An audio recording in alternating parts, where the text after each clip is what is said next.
주님만이 우리의 소망이 되시는 줄 믿습니다. 지난주에 제가 새벽기도 하는데 하나님이 저에게 큰 깨달음을 주셨어요. 음성을 주셨어요.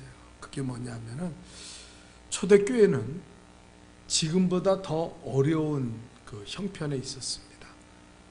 여러분 그렇지 않습니까? 로마 정부가 기독교인들을 음해해서 예배를 드리지 말라는 것도 아니고 예수 믿으면 잡아 죽였어요. 우리가 히브리서 그 11장의 마지막 절 쪽에 가면 뭐라 그럽니까? 저들이 사자의 굴 속에 던져지고 톱으로 켜고 불에 던져지는, 그런데도 그들은 믿음을 지켰고 예배하기를 힘쓰고, 그래서 마침내 로마의 정부를 뒤집어 엎어놨고 그 로마를 구원하며 세계의 복음을 전했다. 그러면서 이렇게 성경이 말해요. 이들의 믿음을 세상이 감당하지 못하더라. 여러분, 우리가 그럴 수 있어요. 지금 뉴스 보면 교회도 코로나19에 걸리네, 사람들이 교회, 그거는 우리가 초대교회 같은 믿음을 잃어버려서 그래요. 하나님이 초대교회, 우리나라만 해도 처음에 교회가 세워질 때 얼마나 많은 핍박을 받고 순교를 했습니까? 그러나 결국은 대한민국을 일으켰잖아요. 예수 믿는 나라로 만들었잖아요. 그리고 대한민국이 이렇게 이 반만년의 역사 속에 이렇게 부강하고 잘 사는 나라 된 게 언제입니까?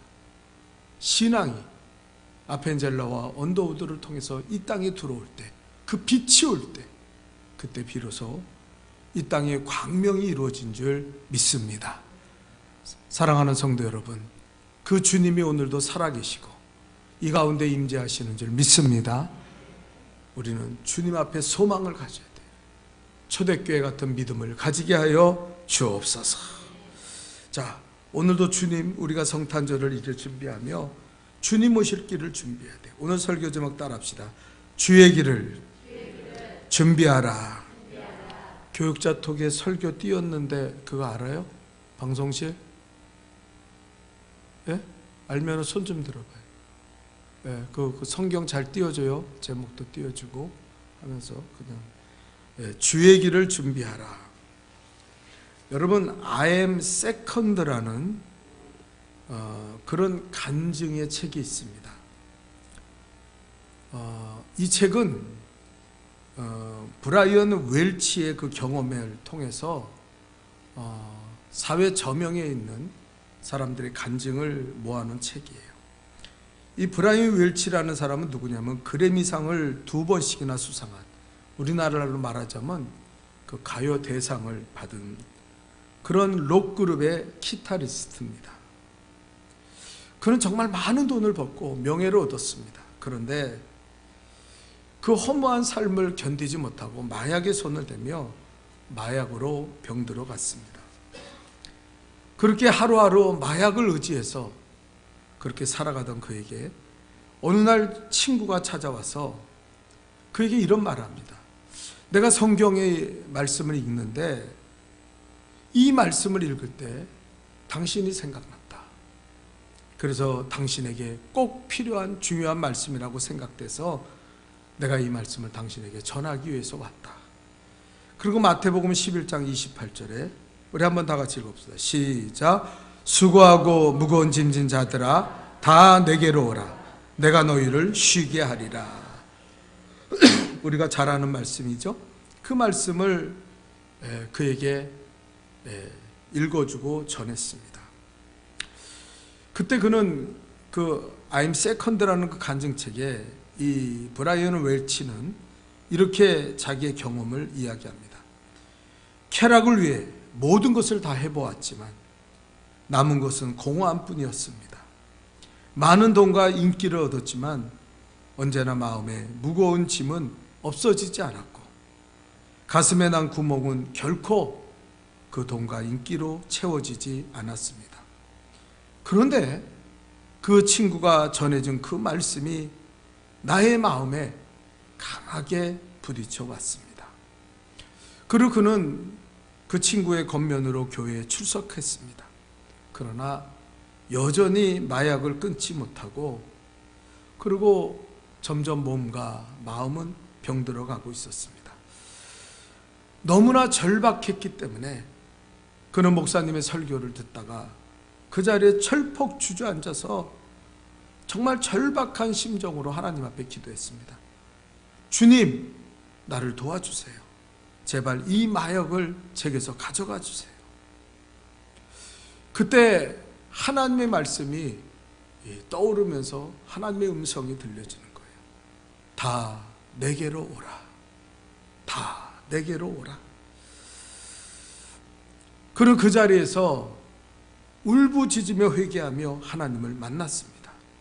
그리고 그는 그 책에 이렇게 기록합니다. 갑자기 천국으로부터 내려오는 크나큰 아버지의 사랑을 저는 느꼈습니다.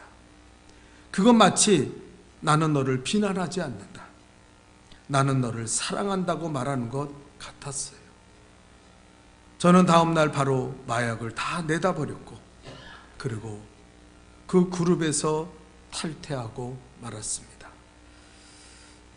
그가 그룹에 탈퇴한 후에 많은 팬들로부터 비난이 쏟아졌지만 그는 개의치 않고 자기가 만난 예수 그리스도를 전했습니다.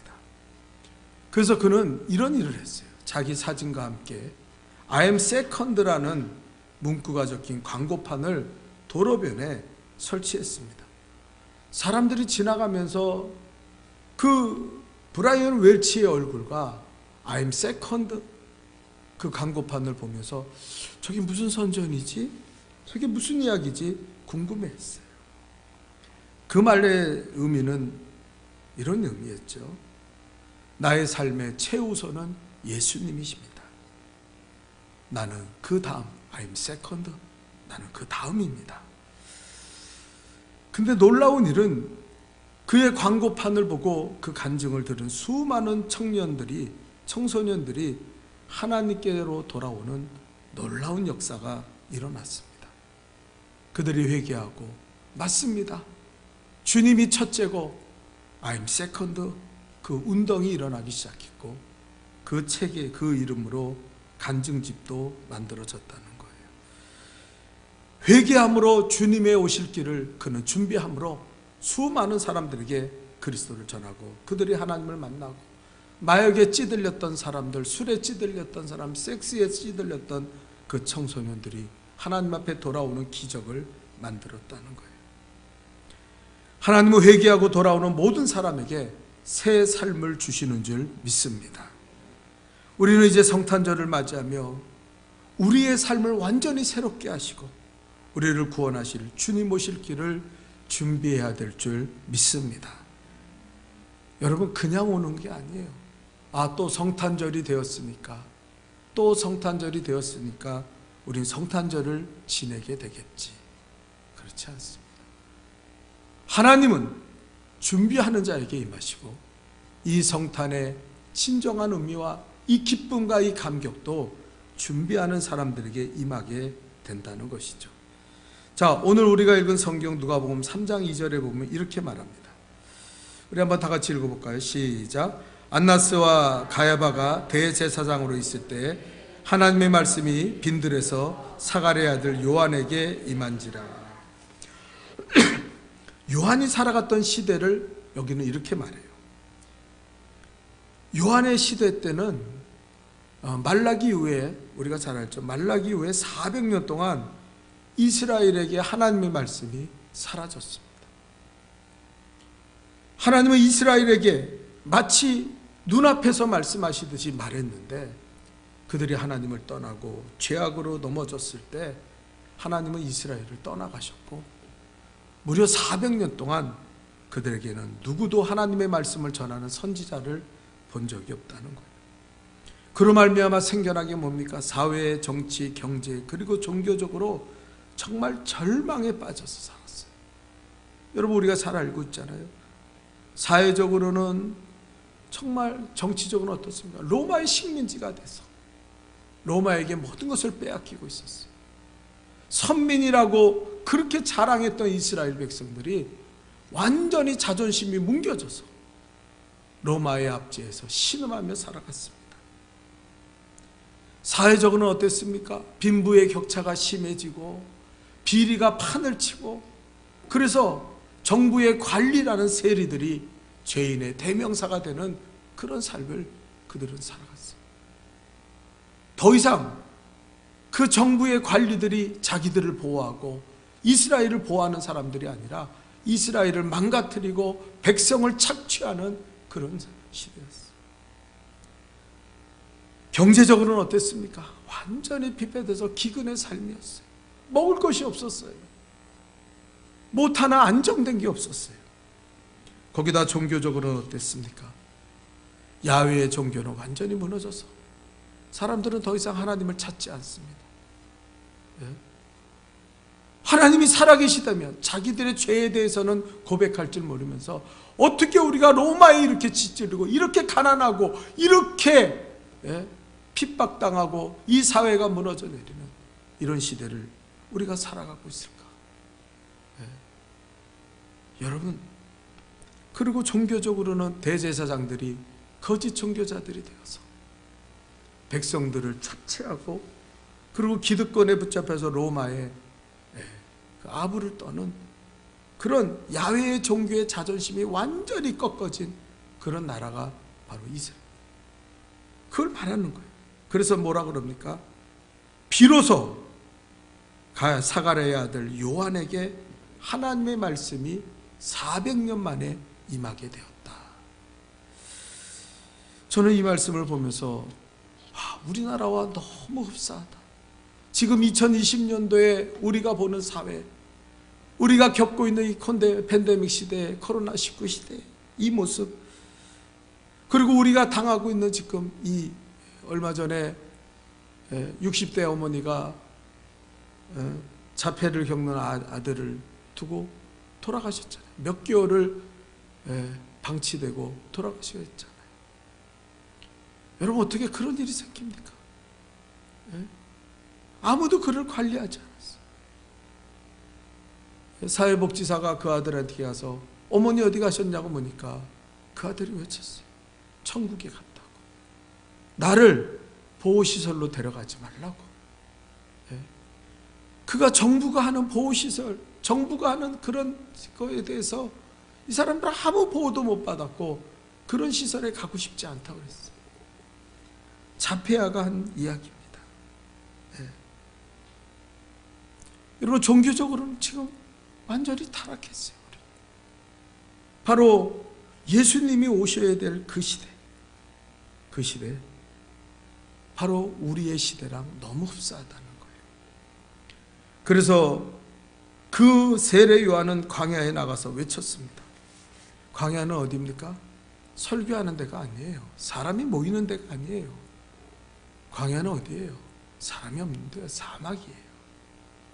아니, 누가 광야에 가서 설교합니까? 오늘날 우리는 광야 같아요. 더 이상 하나님의 말씀을 들으려고 하지 않습니다. 더 이상 하나님 앞에 예배드리기를 원치 않습니다. 이 코로나19로 말미암아 우리는 다 마음이 물러가 있어요. 세례 요한이 회당 가서 복음을 전했으면 얼마나 좋겠어요. 세례 요한이 대형교회 가서 회개하라, 천국이 가까웠다, 그러면 얼마나 좋았겠어요. 그런데 그곳에는 세례 요한이 설 자리가 없었어요. 그래서 세례 요한은 광야로 갔어요. 그리고 그는 너희는 주의 길을 준비하고 회개하라고 그 광야에서 외쳤다는 것입니다. 자, 그가 외친 것은 바로 우리가 읽은 누가복음 3장 4절과 6절입니다. 우리 한번 다시 읽어볼까요? 다 같이 읽어서 시작.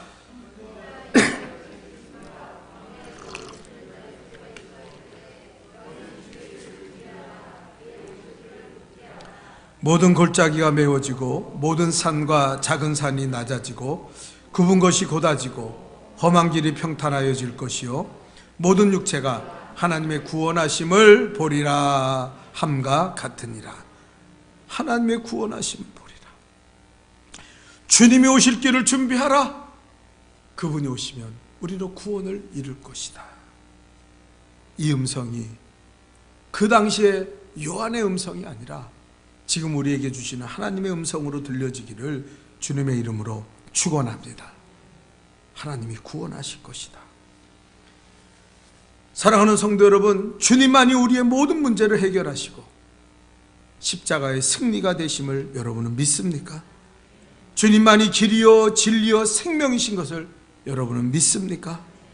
그렇다면 우리는 주님 오실 길을 준비해야 돼요. 여러분, 우리는 정말 능력 없는 믿음, 거짓된 믿음을 가지고 있어요. 그래서 우리는 그렇지 몰라요. 교회도 걸리잖아. 교회 간 사람도 걸리잖아. 교회도 확진자들이 나오잖아. 그가 사람들이 교회에 대해서 신뢰하지 않아요. 예배 드리다 걸리면 어떡해? 교회 나갔다 걸리면 어떡해? 어디로 피해야 돼? 우리 지금 그래요. 성경은 우리에게 분명히 말합니다. 하나님은 사냥꾼의 울무와 극한 전염병에서 우리를 건져주신다 그랬어요. 근데 이 말씀은 어디로 가시습니까? 무엇이 문제일까요? 주님이 능력이 없고 주님이 미련하고 주님의 말씀은 다 거짓이기 때문에 그렇게 되지 않는가요? 문제는 아까 저 서두에 말씀드린 초대교회를 보면 알아요. 초대교회는 환난과 핍박과 그 로마를 뒤집어 엎었어요. 하나님의 살아계심을 모든 사람에게 보였어요. 누구도 초대교회에 예배드리는 장면, 그들이 행동하는 그 모든 것을 보면은 하나님이 살아계신 걸 부인할 수가 없어요. 근데 반대로 오늘날 교회 나와서 여기 만약에 처음 나오신 분이 예수 안 믿는 그런 분이 이곳에 왔는데 우리가 드리는 예배, 우리가 드리는 이 신앙의 태도를 보면서 하나님 살아계시네, 정말 하나님 역사하시네, 과연 그렇게 인정할까요? 인정하면 좋겠어요. 자, 교회도 내 심령도 내 사업에도 내 가정에도 주님이 오셔야 될 줄 믿습니다. 주님 오실 길을 준비하세요. 성탄절은 바로 그것을 준비하는 기간이에요. 여러분, 세례 요한은 주님 오실 길을 준비하기 위해서 4가지를 우리에게 준비해야 된다고 권면하고 있습니다. 그 첫째가 뭐냐, 한번 읽어봅시다. 시작. 골짜기를 메워라. 오늘 성경에 그랬어요. 너희는 주의 길을 준비하라. 그의 오실 길을 곧게 하라. 모든 골짜기가 메워지고, 모든 골짜기가 메워지고. 여러분, 왜 어둡습니까? 어두운 것은 두려움이에요. 어두운 것은 소망을 잃어버리는 거예요. 오늘날 사람들의 모습을 보면 다 어두워요. 어둡다는 것이 그들의 특징이에요. 왜 어둡습니까? 빛이 없어서 그래요. 빛이 없으면 어둡습니다. 우리가 빛을 봐야 되는데, 빛으로 오신 예수님을 봐야 되는데 예수님을 보지 못해요. 그래서 우리는 마음이 두려움으로 꽉 차 있고 어두워 있습니다. 골짜기는 어두운 곳이에요. 음지예요. 그 골짜기를 메워야 주님이 오실 것이다.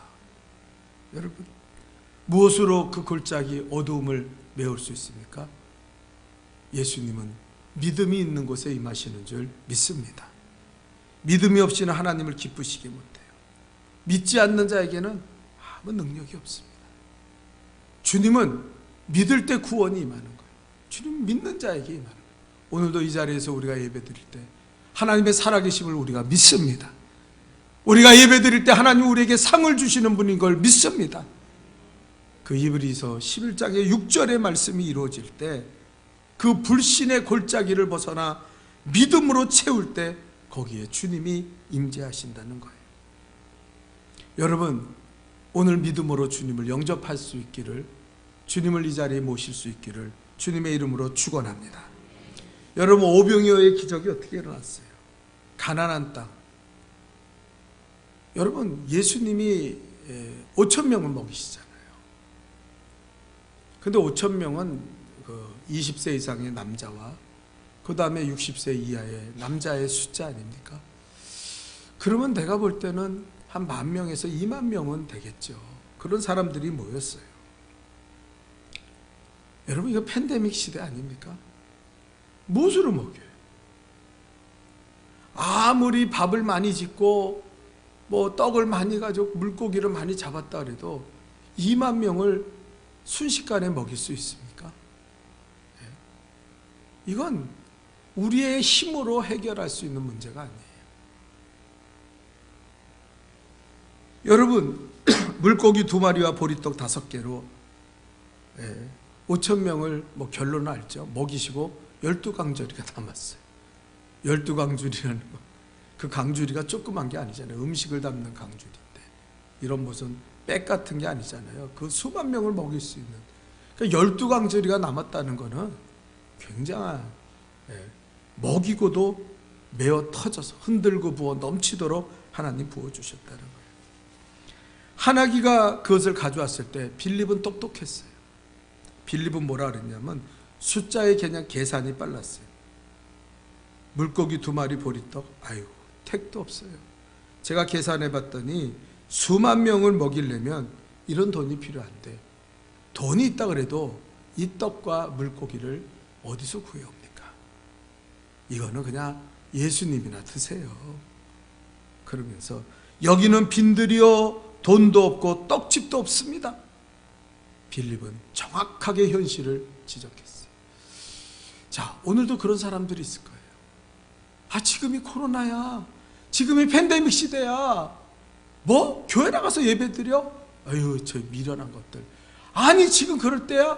지금 아니냐. 지금은 그럴 때가 아니야. 피하고 숨어 있고 무슨 기도를 해 지금? 빌립과 같은 사람들이 있어요. 예수님의 제자들 중에서도. 아이, 뭐 그렇게. 근데 빌립을 비난할 필요는 없지만, 그러나 빌립은 기적을 체험하지 못하는 사람, 하나님의 능력을 끌어들이지 못하는 사람. 근데 안드레가 있는데, 안드레는 빌립만큼 똑똑하지 못하고 계산도 못하고. 그런데 빌립이 야, 물고기 2마리 떡 5개 가지고 너 예수님 가져오라는데 여기다 놓고 가 빨리 가 이랬는데, 안드레가 그것을 가지고 그 아이를 데리고 가는 거예요. 예수님한테. 예수님, 이 아이가 여기 가져온 물고기 2마리와 보리떡 5개가 있습니다. 주님, 무엇인가 하실 수 있지 않겠습니까? 주님이 하시면 능치 못함이 없지 않습니까? 이건 정말 무식한 짓이에요. 아니, 웬만해야지. 한 떡 강주리로 100개 있고 물고기 100강주리 있을 수 있으면 이거 갖고 잘 나누면은 좀 그래도 좀 배고픔은 면하지 않겠습니까? 근데 지금 물고기 2마리, 애가 먹어도 배고픈 거예요. 보리떡이라서 뭐 큰 보리떡도 아니고 요만한 주먹만한 보리떡. 그런데 안드레는 예수님이 하실 수 있습니다. 그때 하나님은 그 믿음을 통해서 하나님은 오병이어의 기적을 일으키신 줄 믿습니다. 여러분, 팬데믹 시대에 이게 필요한 거예요. 똑똑한 사람, 뭐 중요하죠. 그러나 이성적으로만 생각하고 믿음을 잃어버린 사람들은 하나님의 기적을 보지 못해요. 어떻게 보면 우리 한국교회가 지금 믿음을 잃어버렸어요. 믿음이 없어요. 그냥 이런 시대는 이 또한 지나가리라며 사는 거야. 미련하게. 뭐 목사들도 그러고 장로들도 그러고 뭐 이제 신앙에 모든 것이 다 드러났어요. 뭐 특별히 뭐 우리가 목사라고 믿음이 좋다? 장로님들 죄송합니다. 장로들이니까 믿음이 좋다? 이제 그런 거 없어요. 완전히 신앙이 완전히 그냥 확 드러났어요.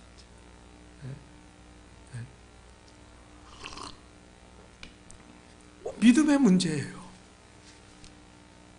여러분, 한국교회는 이 땅이 소망이 되어야 될 줄 믿습니다. 그런데 문제는 믿음의 골짜기, 그 불신과 그 의심의 골짜기를 채울 믿음이 없다는 거예요. 우리는 이 성탄절을 맞이하며 하나님 앞에 기도하며 준비해야 됩니다. 주여, 내게 믿음을 주옵소서. 그 자기의 자녀를 고쳐달라는 그 부모가 왔을 때 무엇인가 할 수 있으면 좀 해주십시오 그랬더니 할 수 없거든이 무슨 말이냐. 믿는 자에게는 능치 못함이 없느니라. 그때 어떻게 됐습니까? 예? 그 부모가 맞습니다. 나는 믿음이 없습니다. 믿음 없는 것을 도와주옵소서. 오늘날 우리는 이 기도가 필요한 거예요. 예? 빌립과 같은 사람이 이 팬데믹을 이길 수 없어요. 그 5천 명을 먹일 수 없는 그 팬데믹을 그들이 해결할 수 없어요. 누가 합니까? 안드레 같은 믿음의 사람이 그 문제를 해결한다는 거예요. 내가 가진 거는 아무것도 아니지만, 나는 비록 연약하고 부족하고 아무것도 아닌 사람이지만 그래도 나는 하나님 앞에 기도할 것이고, 나는 하나님의 전능하심을 바라보며 나는 하나님 앞에 외칠 것이다. 그 사람이 결국 이 민족을 살릴 것이고 교회를 회복시키는 구원의 길을 우리에게 보여줄 줄 믿습니다. 믿음의 길을 준비해서 골짜기를 메우라. 두 번째는 뭐라 그랬습니까? 우리 다 같이 읽어봅시다. 시작. 산을 낮추라. 산을 낮추라. 오늘 성경에 보니까 그랬어요. 모든 산과 작은 산도 낮아지고, 산은 어쨌든 산이에요. 작은 산도 산이고 높은 산도 산입니다. 이 말의 의미는 뭡니까?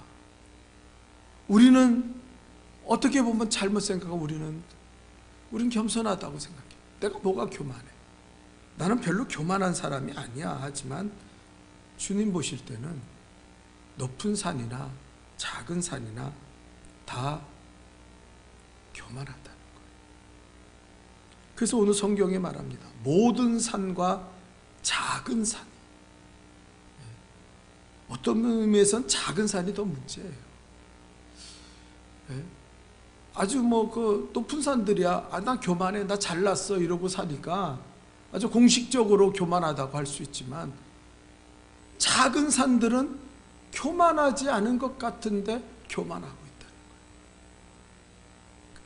좀 이렇게 순전한 게 없고 강팍해져 있다는 거예요. 예?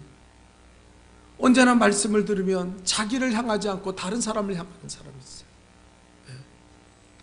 그 목사들이 그 짓 잘하죠. 저 같은 목사들이. 저도 그래요. 이 말씀도, 이거 누구한테 누가 들어야 될 말씀. 그게 작은 산들이에요. 자기는 하나님의 말씀을 은혜 받았다고 생각하면서 그 말씀의 은혜를 나를 찌르는 곳에 사용하지 않고 다른 사람, 내 자식에게, 내 남편에게, 내 부하에게, 그리고 내 누구에게, 아이고, 그러고. 근데 의외로 그런 사람이 너무 많아요. 예? 어떤 사람은 아주 그래. 오늘 목사님의 말씀을 들었는데, 집사님 그렇게 살면 안 돼. 집사님 내가 하는데, 내가 기도해 본데 집사님 참 어두워. 아니, 하나님의 말씀이 왜 남에게 향해요? 나에게 향해야지. 내가 회개하고 자복해야지. 내가 꼬꾸라져야지. 근데 이 작은 산들은 은혜 받았다고 외치면서, 그러면서 다른 사람을 정죄하고 다른 사람을 한다는 거예요. 그럼 구원이 없어요. 우리가 구원을 보려면 이 모든 산이 낮아져야 되는데, 그 겸손의 그 마음은 뭐냐면은 내 마음의 도랑을 파는 거예요. 아멘입니까? 은혜가 내게로 흐르게 하는 거예요. 아멘입니까? 갈급함이 있어야 되는 거예요. 이게 겸손한 마음이에요. 예? 왜 다른 사람에게 향합니까? 왜 다른 사람을 비난합니까? 말씀을 듣고. 그는 겸손한 사람이 아니에요. 그건 정말 교만한 사람이에요. 예? 가르칠 위치가 돼서 가르치면은 그나마 나아요. 자기는 가르칠 위치도 안 돼. 그런데 가르치려고 드는 거예요. 마치 자기가 하나님의 뜻인 것처럼. 그게 작은 산들이에요. 네. 우리는 그런 교만을 깨뜨려야 돼요. 우리 가운데 아주 교만한 사람 없습니다. 누가 그렇게 교만하겠어요? 우리 교회 보면은요, 뭐 그렇게 교만한 사람들 없어요. 그냥 늘 그냥 다 좋아요. 그런데 작은 산들이 있어요. 그 작은 산들은 뭐예요? 은혜를 자기에게 향하고 자기를 찌르고 자기가 회개하는 것이 아니라 그 은혜를 다른 사람에게. 교회가 부흥이 안 되는 건 누구 때문이야? 우리 기관의 문제는 저 사람 때문이야. 뭐 이러고 내가 일 안 하는 이유는 저 사람 꼴보기 싫어서 안 해. 그게 이유가 됩니까? 안 되는 거잖아요. 꼴보기 싫으면 주의 일 안 해도 돼요? 그러면 초대교회 성도들은 핍박이 없었습니까? 환난이 없었습니까? 누가 칭찬을 해줬습니까? 다 그런 사람이 있는 거예요. 근데 그 사람들이, 그게 작은 산들이. 우리는 그렇게 돼. 성브라더스 로렌즈라는 유명한 수도사가 있습니다. 그분의 일화를 우리가 알고 있잖아요. 수도원이 있는데, 수도원이 뭐 하는 데입니까? 수도하는데. 근데 분쟁과 다툼으로 아주 시끄러운 그런 수도원이 하나 있었어요. 감독이 너무 괴로워서 이 로렌즈, 존경받는 로렌즈 수도사를 그곳에 좀 가서 좀 그걸 치리해 달라고 부탁을 했어요. 백발이 성성하고 나이가 많은 이 수도사가 그 수도원의 문을 두드리니까 젊은 수도사들이 몰려왔습니다. 어서 저런 노인이 왔지? 아이고, 뭐 일이나 제대로 하겠어? 그러면서 자, 식당에 가서 접시 닦으시오 그러는 거예요. 아마 처음 온 수도사들이 하는 일이 전통적으로 그 접시를 닦고 이제 부엌에서 일하는 것 같아요. 그 노 수도사는, 로렌즈는 그렇게 하겠습니다. 식당에 가서 접시를 닦았어요. 3개월 동안 그런 식당에서 음식을 만들고 그 접시를 닦고 그러면 설거지를 하면서 그 있는 수도원들의 사람들을 대접하고 그런 봉사를 했습니다. 어느 날 감독이 그곳에 찾아왔어요. 그 수도사들은 쩔쩔매면서 그 감독을 맞이하는데 그 감독이 오자마자 물어봅니다. 자, 원장은 어디 있어? 왜 원장이 안 보이나? 그러고 물어봤어요. 그때 수도사들이 다 서로 바라보면서 원장님이요? 원장님은 아직 부임하지 않았는데요. 그러고 이야기하는 거예요. 그때 말했습니다. 무슨 소리냐고. 내가 3개월 전에 로렌즈 수도자를 이곳에 보내서 임명했는데 아니 무슨 소리를 하냐고. 그때 그 수도사들이 깜짝 놀란 거예요. 이곳에 나오지도 못하고 부엌에서 청소하고 그리고 식사를 준비하는, 감독이 온다니까 또 음식을 준비하는 그 로렌즈 수도사가 바로 원장님이었다는 사실을 3개월 후에 그들은 깨달았습니다. 그리고 그들은 거기서 정말 애통했어요. 우리가 너무 교만했구나. 그들은 한 번도 자신들이 교만하다고 생각해 본 적이 없어요. 우리가 수도사인데, 우리가 이 모든 것, 세상 것 다 버리고 와서 이 수도원에서 이렇게 고생하면서 주를 위해 살고 있는데 우리가 뭐가 교만해?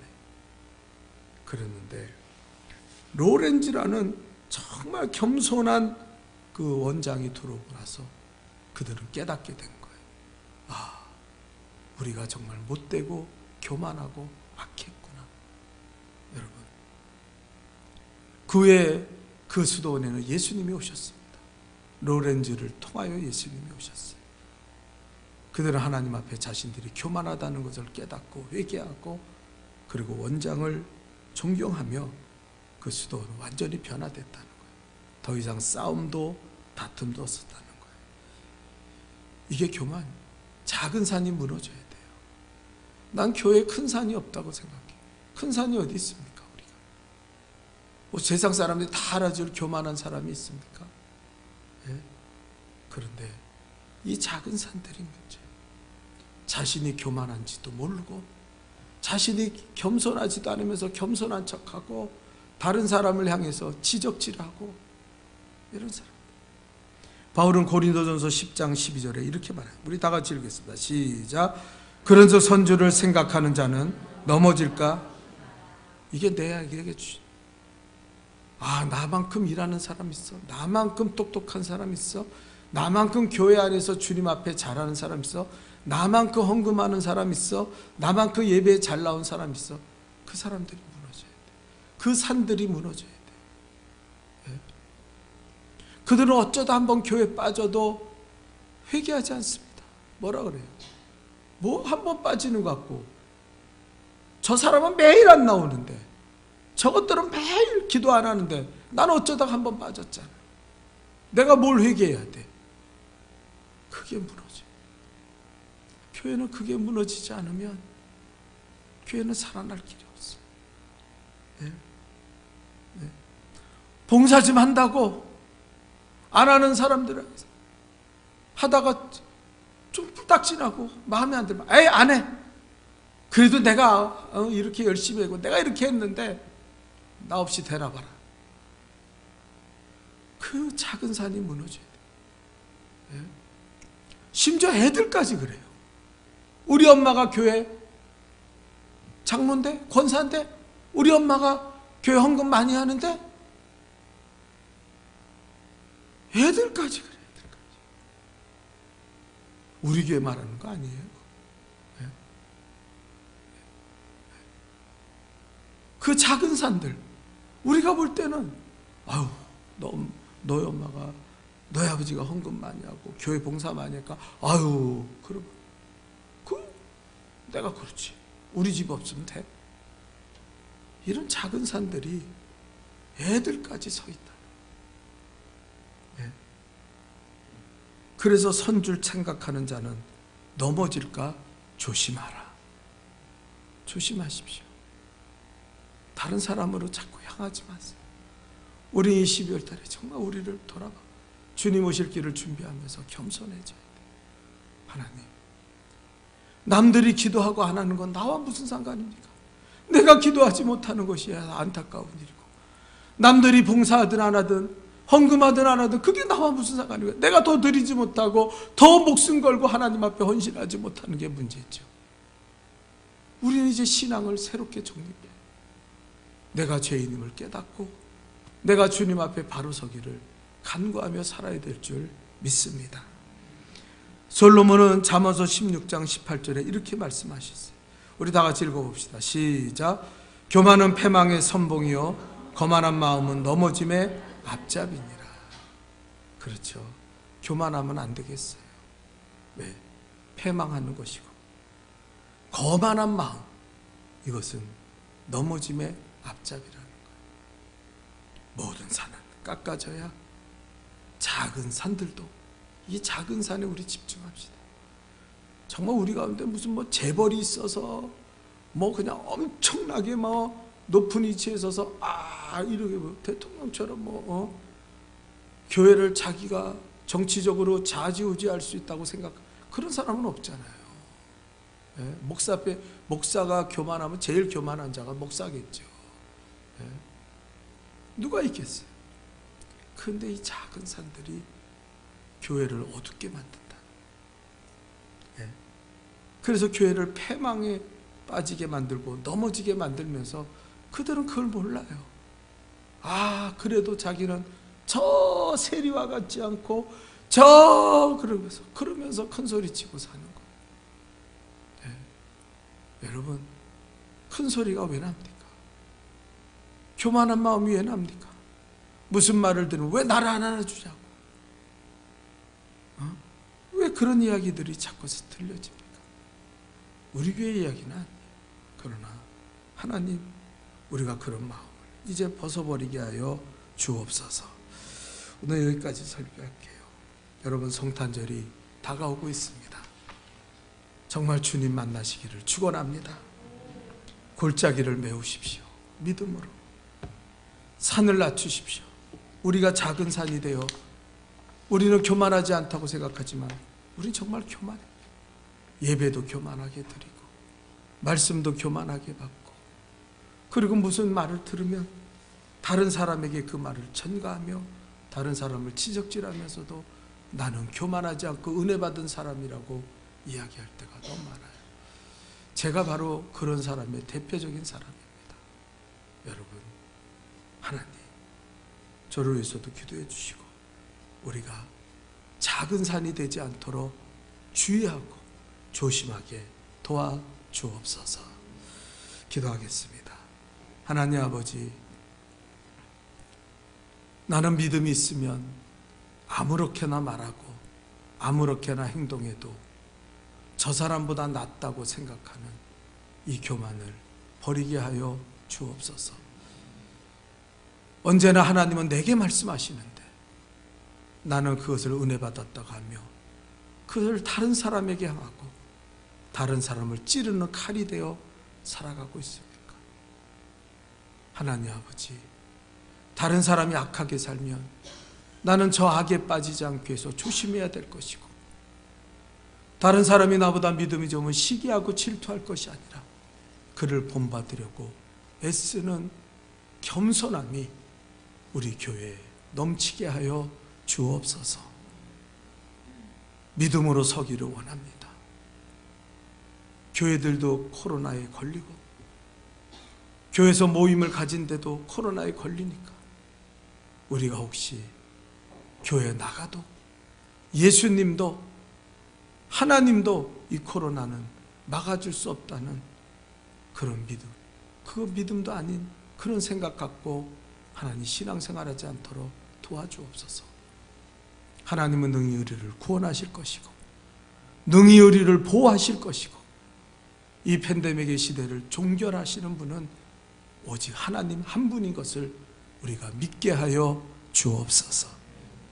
그래서 이 믿음으로 우리가 주님 오실 길을 준비하기 원합니다. 이 성탄을 잃어버린 이 시대, 하나님 우리가 기뻐하고 감사하며 구원의 감격으로 하나님 앞에 예배드리는 성탄절이 되게 도와주옵소서.